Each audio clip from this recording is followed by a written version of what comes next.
Hi, I'm Colin here with Fast Expander and Game Social. Joining me is ToD, one of the casters at this I-Series event. ToD, how are you finding the tournament so far?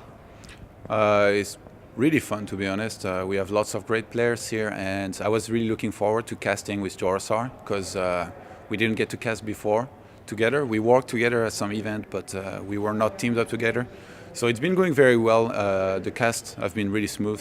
I was not worried, but anxious because I'm not a native English speaker, and coming to England and stuff, there is the accent and everything, but it went well overall, and I'm pretty happy. That's great. And of course, you did mention that obviously you are French. Your English is absolutely superb. I mean, you've been casting in English all day. Do you feel that the language barrier is tougher for you to cast in English? Do you prefer to cast in French, or? I'm not sure about whether or not I prefer to cast in French because I haven't done much of it so far. It's pretty equal, but I like English a lot. Every TV show, every movie, every book that I read is in English just to improve a lot more with it. The thing is, when I have to talk really quickly, if I was to do it in French, I don't think I would ever stutter. But when I do it in English, I stutter a lot. So I have to watch the pace with which I speak. And usually I leave most of the play-by-play to my co-caster and I focus on the analysis during which you don't really need to be excited. I will talk at a normal pace and just try to explain what's happening. So that's why it's been going well. But yeah, I would like to be able, obviously, to do more of the exciting parts and to be able to talk faster. But for the moment, I'm not really able to do it. So I'm going to restrain myself from doing that and make sure it continues going well. Of course, you did mention about the analysis part. You are obviously a very, very high-level player. Do you find that splitting time between playing and casting is particularly difficult, or?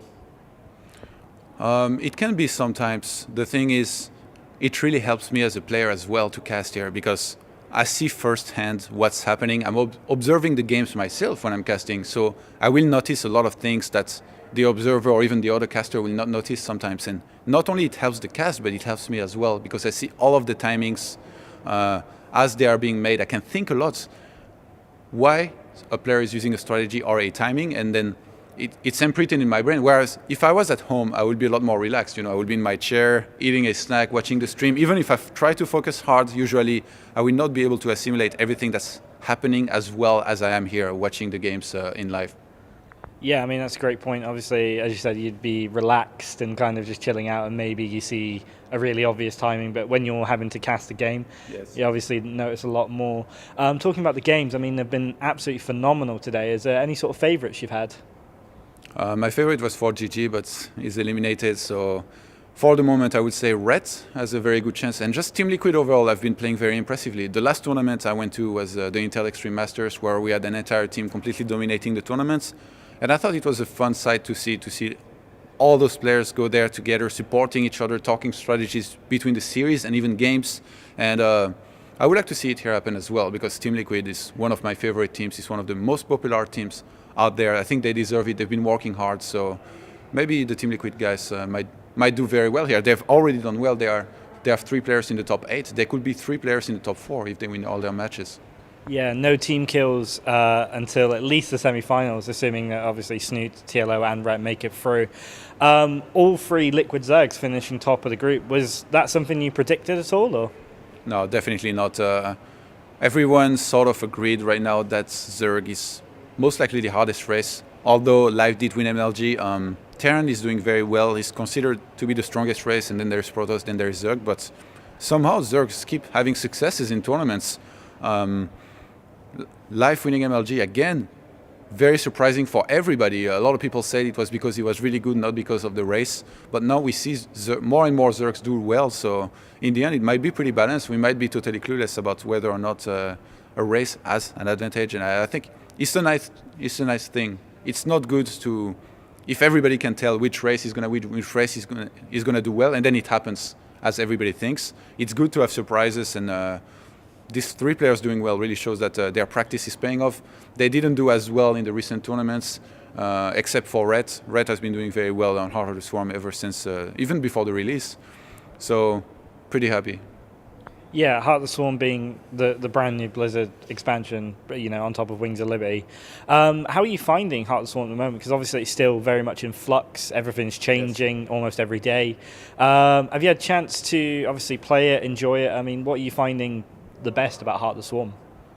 I think the best thing I like about it is the new units, and by new units I mean the new possibilities, and by new possibilities I mean a much more fast-paced game. It's very quick, you have more action than in Wings of Liberty, and everybody craves that. As players, we want to have more action, we don't want to be camping in our base for 20 minutes, and as spectators as well, you want to see action all the time. It's like if you go to see a fight and two guys are like waiting in their corner, for the other one to come first. It's not fun. You want to see action, you want to see punches being thrown, and that's what you see when you see actions all throughout the game in Heart of the Swarm.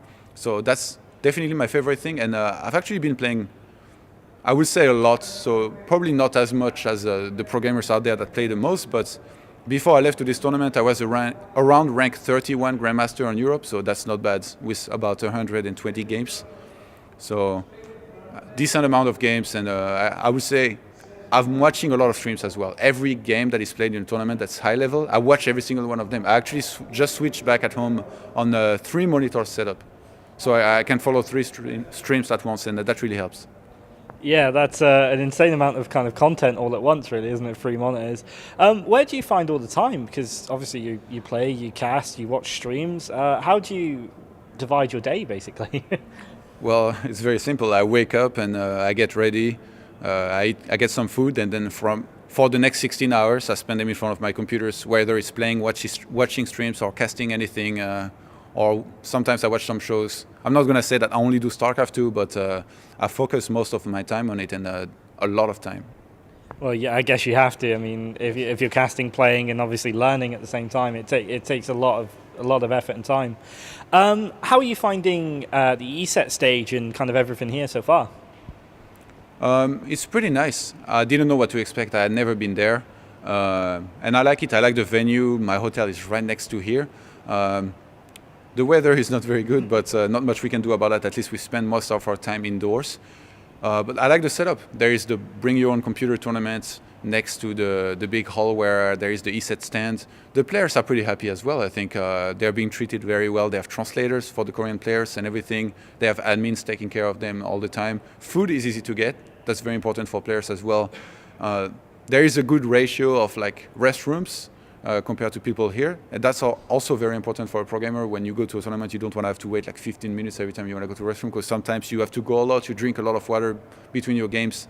Same for a caster, and I like it. We have our own stand with like the screen, a couple people watching, clapping, everything.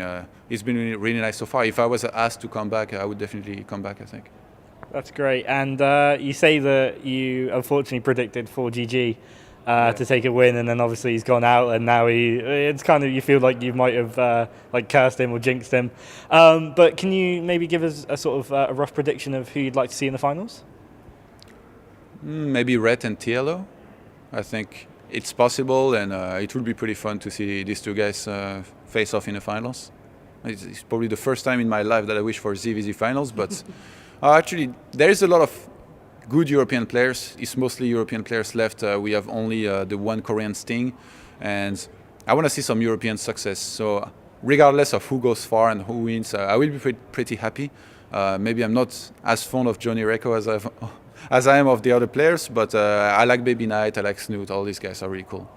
Yeah, I mean, everyone kind of predicted Korean. There's 3 Koreans here, Korean top 3, yeah. But there's only one left, of course, Sting, who just knocked out Crank 3-0, really, really convincingly.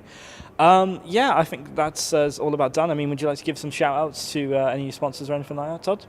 Oh yeah, thanks to ESET UK Masters for bringing me here to cast. I'm really happy that I took part in this tournament, and just thanks to everybody who follows me, who supports me.